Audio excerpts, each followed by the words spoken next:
விட எனக்கு உள்ளது எல்லாமே உன்னிடத்தில் இருக்கு.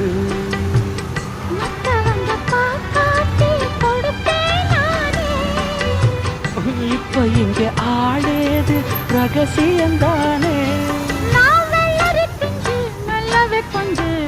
காத்திருக்கேன் கதவை திறந்து உள்ளுக்கு காதல் செய்ய கட்டு தரணும்.